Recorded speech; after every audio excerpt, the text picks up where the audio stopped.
pambıq, yun, ipək və kətan. Sintetik liflərdə əsas hazırlanmasına xam mal nədir desə, burada dediyimiz kimi, neft emalından və daş kömürdən alınan qazlardır. Süni parçalarda isə xam mal desə, bu selluloizdir. Süni, selluloz. Yəni, burada tüçnar ağacının oduncağından və pambıq tullantılarından alınan selluloizdir. Kimyəvi liflər nədir? Bəs kimyəvi liflər əyilmə metodundan və qədərdən alır. Kimyəvi liflər özləri dedik ki, əyilmə metodundan və qədərdən əldə olunur. Bu, qələmdə həll etmiş selluloz kütləsindən alınmış liflər. Yenə süni görsəniz, selluloz sözünü yada saxlayacaqsınız.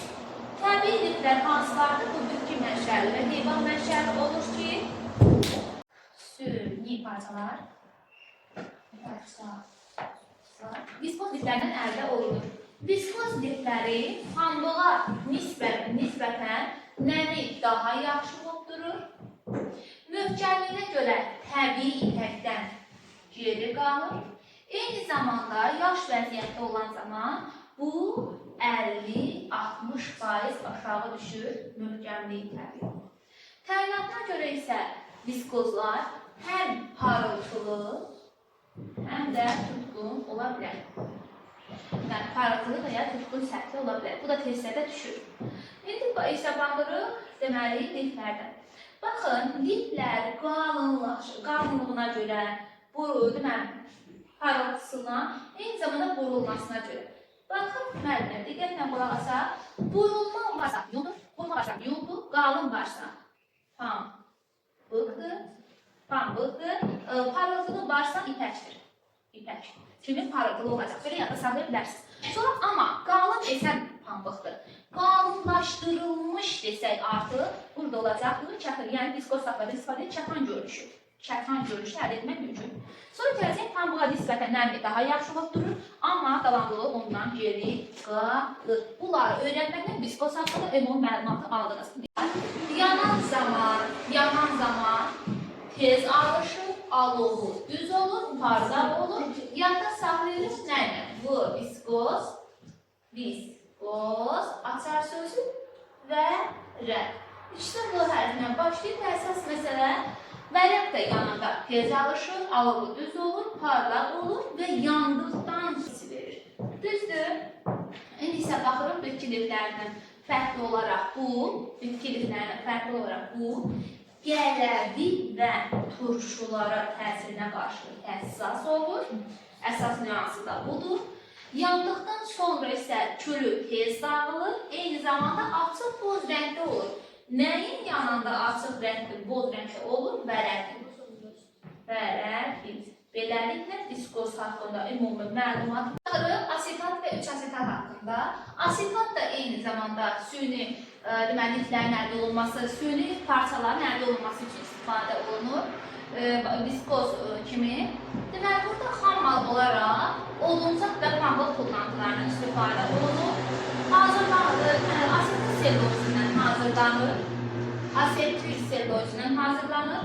Asetat parça desə, üflənməsi 210-da, amma 3-asetat desə, 300 dərəcədə yanır. İndi danışa bilərik tez yanan parçalardan. Bu asetat və 3-asetat tez yanır.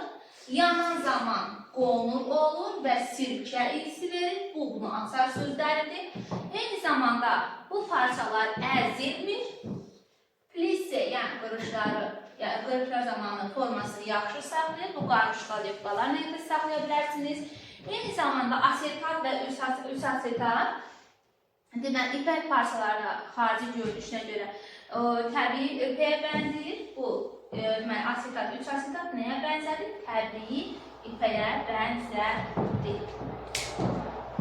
Parçalar poliefil, polamid, bir də poliakrinolit liflərdən əldə olunur. Sintetik parçalardan danışırıq ki, bunlar bir-birlərindən kimyəvi tərkibinə görə, bir də yanma xarakteri xüsusiyyətlərinə görə bir-birindən fərqlənəcək.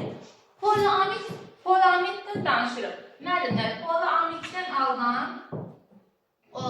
Deməli, onlar neylon, dedron və kapron.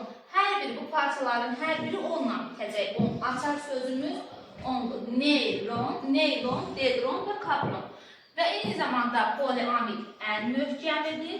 Poliamid liflərin hazırlanması zamanı bunun çatışmayan cəhəti pis oturması və yüksək hərarətə qarşı həssas olması. Eyni zamanda danışa bilərik ki, bu liflər əsasən iysiz əriyir və eyni zamanda yumuşaq, iysiz əriyir, yumuşaq kürəci əmələ gətirir. Liflərdən hansı parçalar əldə olunur? Poliester, qalsan və kriptin. İndi isə bütün bu məlumatlar poliefir liflər haqqındadır. Poliefir liflər demək olar ki, əzilmir. Bunu da saxlayırsınız nə ilə? Deməli,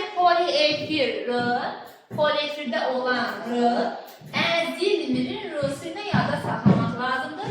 Amma iysiz əriyir, eyni zamanda bərk kürəci əmələ gətirir.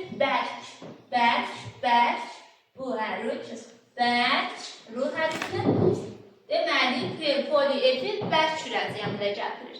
Yerdə qalıbı parçalar yumuşaq olur, elastik olur, möhkəm olur. Amma yanan zaman nə cür kürəci əmələ gətirir? Bərk kürəci.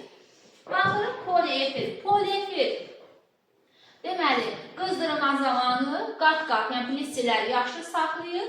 Laykra haqqında danışırıq ki, laykra nədir? Laykra'nın açar sözü 7 dəfə bölünüb daha sonra kiçilməsidir. Eyni zamanda bu yaxşı dartılması, az əzillik və möhkəmliyi ilə fərqlənir. Pambıq, yun, ipək və kətan. Sintetik liflərdə əsas hazırlanmasına xammal nədir desə, burada dediyimiz kimi neft emalından və daş kömürdən alınan qazlardır. Süni parçalarda isə xammal isə bu selluloizdir. Süni, selluloiz. Yəni burada tüknar ağacının oduncağından və pambıq tullantılarından alınan selluloizdir. Kimyəvi liflər nədir? Bəs kimyəvi liflər əyilmə məhdudundan və qədərdən alır. Kimyəvi liflər özləri dedik ki, əyilmə məhdudundan və qələmdən əldə olunur. Sinirdən əldə olunur. Bu, qələmdə həll etmiş selluloid kütləsindən alınmış liflərdir. Yenə suyunu görsəniz, selluloid sözünü yada saxlayacaqsınız. Təbii liflər hansılardır? Bu bitki mənşəli və heyvan